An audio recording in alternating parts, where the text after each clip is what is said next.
what you're going to see in this video is a very typical PCBH intervention.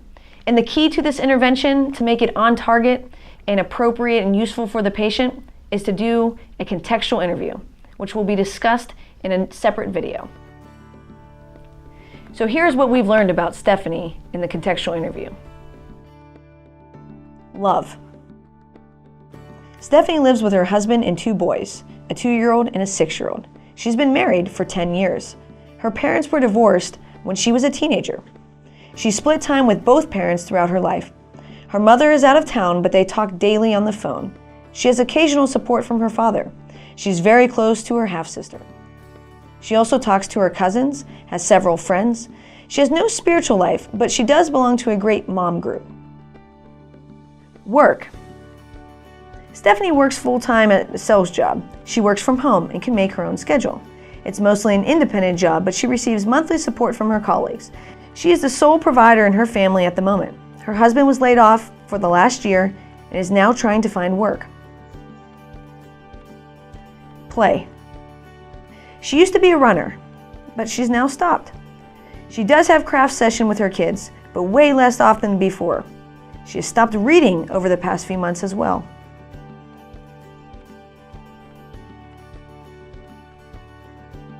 She has 1 cup of coffee a day. She doesn't smoke, consume marijuana, or street drugs. She engages in social alcohol use but denies it causing any functional impairment.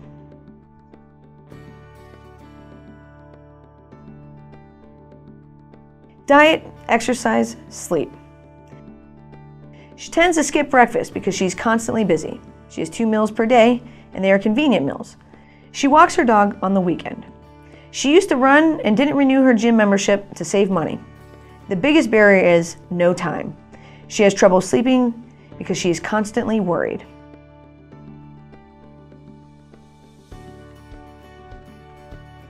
She values her relationships with her family, parenting, her work, and her friends. She is socially isolating, worrying about bills, and her husband's job. She has difficulty falling asleep due to excessive pressure, stress, feeling overwhelmed, feeling like she's not a good mom.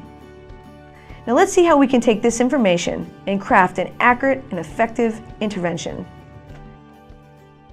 But one thing that we can do different back to what you were doing, and the 2 things that jumped out to me the most was running, and talking and getting together with your friends a little bit more. So from your perspective, which one would be the most realistic right now? Something that you can start like this week?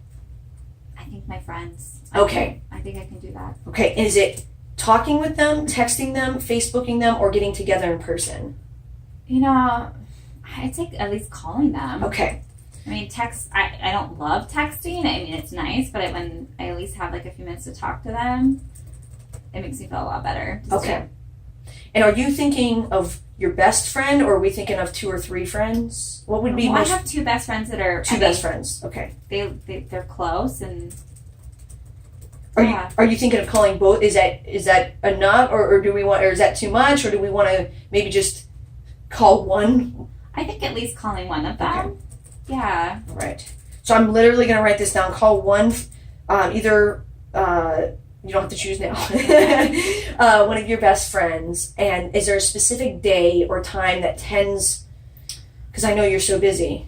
Well, you know, my best friend actually, she has a morning off that sometimes she calls me, and you know, I'm in my car, and so that's nice to have her call me. But I'm thinking I could call her. I know she's not at work and her kids are at school, so time I could call her. And is it like you have like it's like Monday to like it's every Tuesday morning. Every Tuesday morning. Okay. Yeah.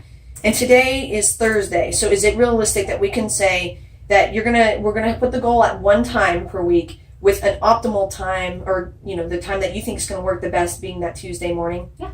Okay. Yeah. And do you think you'll remember? Is there any certain way or certain thing that you need to do to?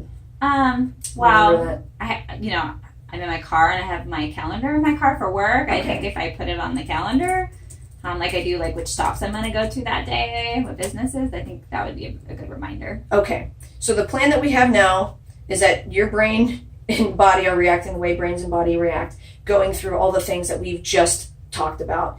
And one of the things that we know makes it better is connecting with your friends. And this is connecting with your friends isn't to get rid of all the other stuff. It's just to kind of get back to feeling more like you. And the more you kind of get back to feeling more like yourself, it's going to put you in the right direction. Do you think that maybe we should check back in and maybe like, I'm thinking about 3 weeks just to kind of see how this plan went? Okay. To just kind of see where you're at? Sure. Yeah, that's fine.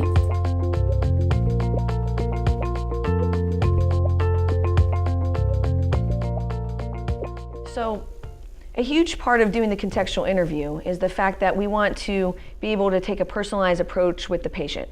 So we want to go beyond just identifying a diagnosis and then know, okay, she's experiencing depression symptoms or anxiety symptoms, and so when a patient has anxiety, then we need to teach them deep breathing or we need to teach them PMR.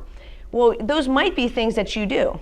However, through talking with the patient, you get to find out what's important to them, you get to find out what has worked well in the past, and so again, your contextual interview gives you an opportunity to get to know the patient, be able to imagine what is everyday life like for them, and in many cases, what have they already done in the past when they've experienced similar symptoms. So in her case, she already knew lots of things that made her to feel better when she started experiencing high levels of stress. So instead of reinventing the wheel, you simply use what the patient has already given you. We decided to really hone in on how is she going to reconnect with her friends. So people watching this may have been wondering, well, what are we going to do for her racing thoughts at night? Or what are we going to do to help her improve her sleep? And a lot of that comes down to, you just have to go with what is important to that patient. And in that case, she had already identified that socializing and connecting with her friends really helped her to feel like herself again. She gave that to me during that interview process and getting to know her. So as you can see, I ask her kind of a menu of options. I say, well, you know, you've mentioned running in the past was helpful, connecting with friends. Which one do you think is going to put you in the right direction right now? And she chose it. So again, it highlights that collaborative process, that personalized approach. And so at this point, it's not that we're ignoring those other symptoms, it's just that we want to focus on functioning. How can we help her go from step A to step B, and then when she comes back, if there's certain symptoms that are getting in the way of that, we absolutely can talk about them. But in primary care, the goal is to help the patient improve their functioning, not to quote unquote cure and fix all of the symptoms that they're coming in with. When you get to know the patient's context, and you get to know where they're coming from and what's important to them, all of a sudden, the menu of options of things that you can do becomes very, not only broad, but clear. And in my case, of what I did in the intervention was there were two that really stuck out to me, and so then that's kind of what I offered back to her and said, hey, you know, between these two things, what do you think would be most important? But it didn't have to be that. So as a behavioral health clinician, you can use all of your skill set and helping the patient formulate something that is meaningful and help them to improve their functioning, and it did not have to be focusing on friends.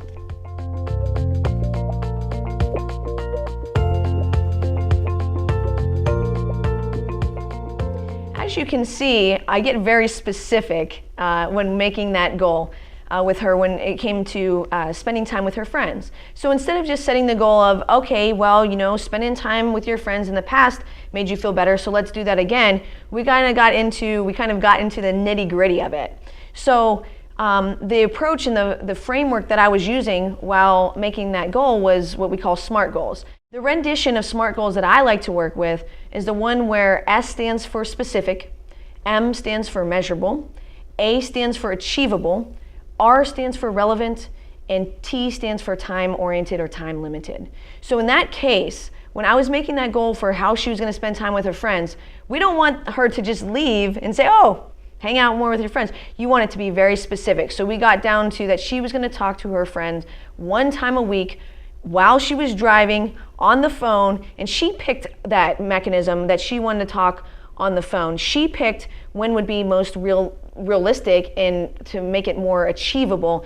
And then on top of it all, since she chose all of this, it's super relevant to her values. So again, we're not just making a goal just to make a goal. We're making a goal that is very important and meaningful to a patient's values. So we're connecting a behavior to with the life that they want to live.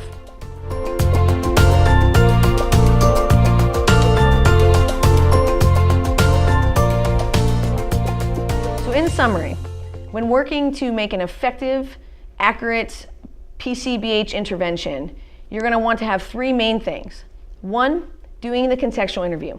The contextual interview allows you to get to know the patient and allows it to kind of find out what has worked for the patient in the past and understand their context, which then rolls into the second main point, which is making it personalized.